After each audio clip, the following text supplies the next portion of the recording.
Okay, so today I am going to show you how to make cool shit with resin. Okay, so today I'm going to show you how to make epoxy resin designs.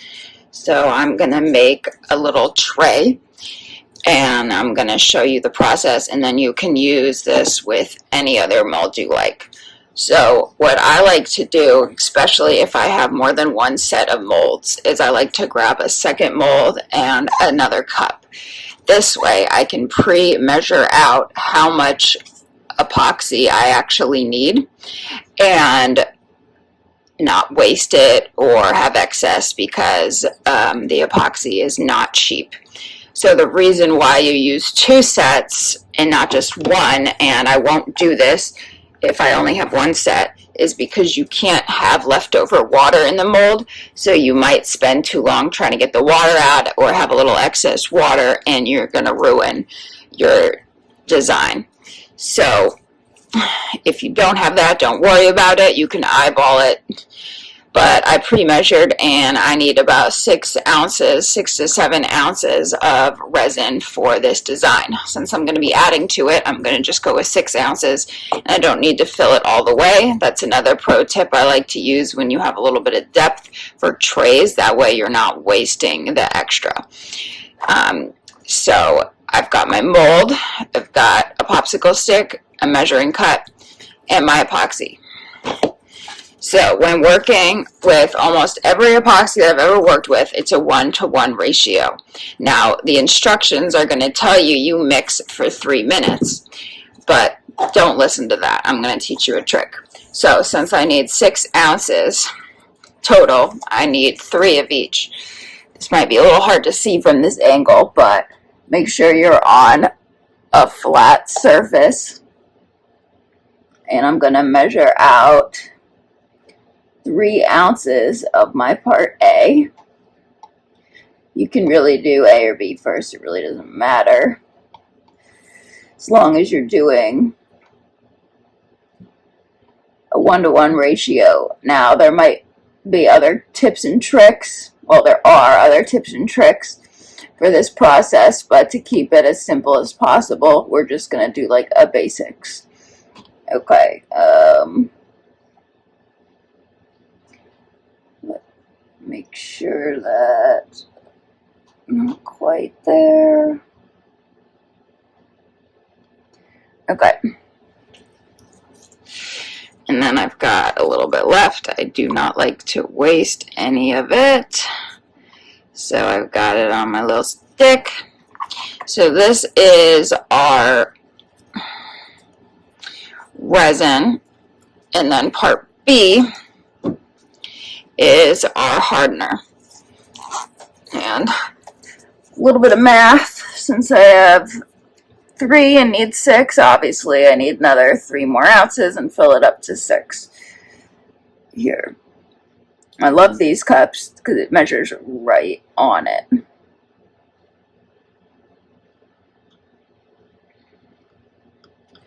So if you don't get this ratio correct, your work's gonna not work. It's like baking. It's a science. It has to be accurate. Otherwise, you're gonna fuck your shit up. Okay. So, now the reason why I say do not listen to the 3-minute rule is it might take a little bit more than 3 minutes. So, it's important when mixing that you mix slow, because the faster that you mix, the more bubbles you're going to introduce. It's also a good idea to try to use a measuring cup that is just about as big as the liquid you're putting in. That also helps reduce the amount of bubbles. So when mixing, you can see that it's this kind of foggy, cloudy looking texture, I don't know if texture look to it. And the trick is you are going to mix it until it's clear. So this could take up to 10 minutes. Alexa, set a timer for 10 minutes. 10 minutes. Starting now. Okay, so I like to do at least 10 minutes because if I overmix it. Alexa, pause.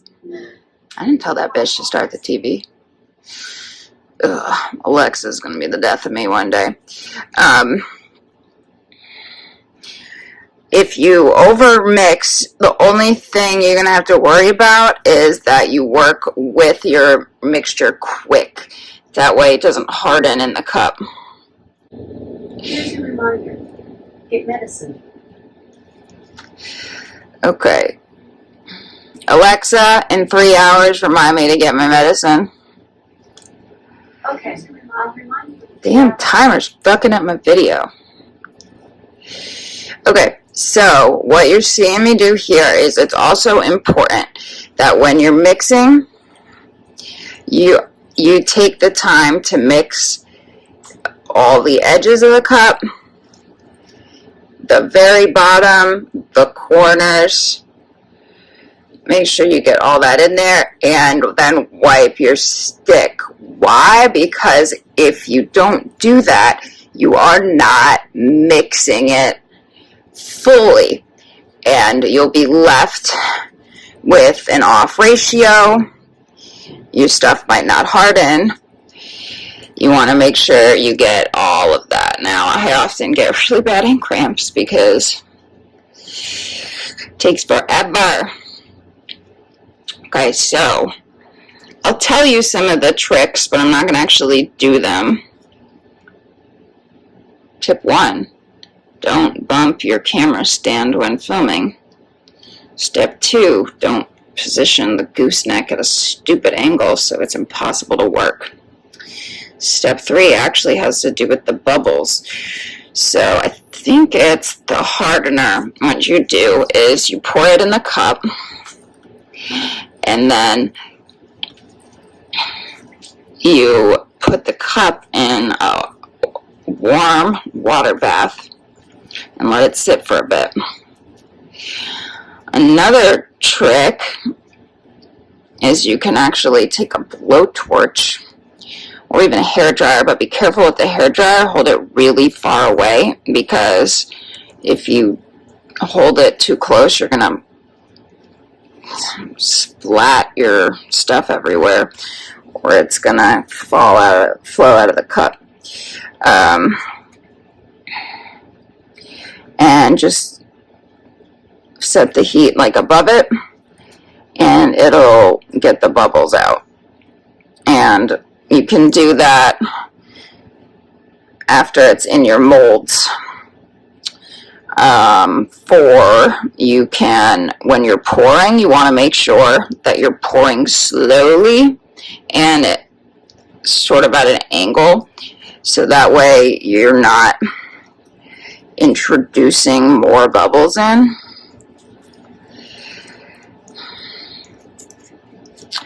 So those are a few common ones you'll see. So what, it's almost been 3 minutes and my mixture is still cloudy, so it's not done. So if you just read the back of the instructions and you mix for 3 minutes and then you're done, you're gonna have what I had is an incomplete mix and my keychains were squishy. Now it's supposed to be hard, hence the hardener, and it was not. Now remember, you're gonna keep doing that. You're gonna keep scraping the sides of the cup, the bottom of the cup, and all the edges of your popsicle stick or whatever you're using to mix it. Okay, so I have switched out this glove when I wish I grabbed a bloody medium with my fucking sweaty hands from mixing. My fingers just don't look as glamorous in this weird ass glove. Fuck it. Okay, so you can see this mixture is like a clear now. So it's ready. And I switched to glove because it makes it easier for me to get the accessories, which you're going to definitely want to make sure that you use gloves because it's a pain in the ass to get resin out of things. Promise you, you will not regret wearing gloves. Okay, so I'm gonna do, I put my design right in the cup. Should change both gloves as I don't want to get the resin all over the flake and waste a bunch. Okay, so this stuff, it's like super staticky. I would use tweezers if I didn't just have a fresh glove. You only need a little bit because this flake breaks up when you mix it. And, oh my gosh, this is bad. I fucked this up already. I wish I had some tweezers, just in case. Okay.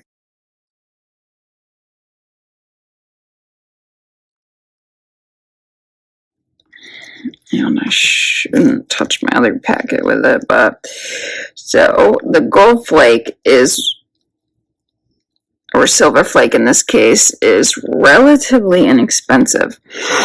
So I like to use this with a little bit of the colored glitter because when you buy kits, the kit is often just a little bit of the glitter.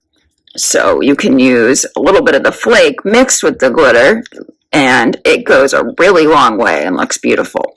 So it's still at the top, so I'm going to want to pull it down when I'm mixing. And once you have it fully incorporated, you can start mixing the other stuff. Now, some people might put this directly into the mold, but what you risk when you do that is you risk having air pockets and it not fully fitting your mold, and it leaves empty space. So now I'm gonna add me purple.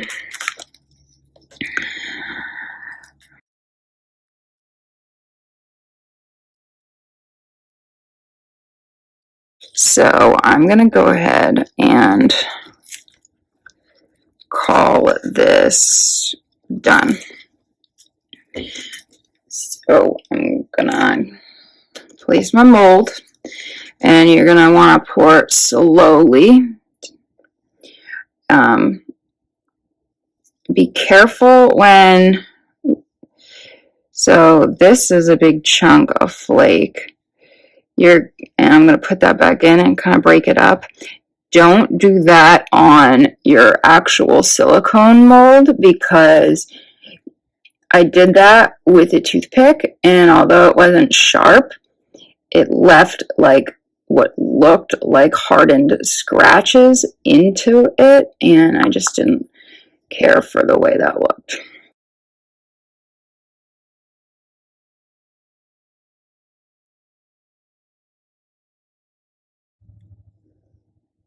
Yeah. So try to keep it as much inside the mold as you can because that'll be less work you have to do at the end. You can see we've got it in our mold. Now we let it sit for 3 days. You can tell after about 24 hours if you fucked it up or not. And then you can pull it out of the mold if you want and let it harden the rest of the way, or leave it in the mold the whole time. Okay, so 3 days later, we've got our finished product. Check out how beautiful the coloring of the purple is. Now, there is one thing, I don't know if you can kind of see it on camera, but as I move it, you can see the indents from the tray, and it is kind of warped, but nonetheless, it is still rock hard, which I was definitely worried about that. And if you have any hard edges, you can just sand them down with sandpaper. But please, on my little tray. Hopefully you found this helpful. If you like this video, you like other videos, you want to see some stuff, drop me a note, like, subscribe below, hit all those buttons. Thanks for watching.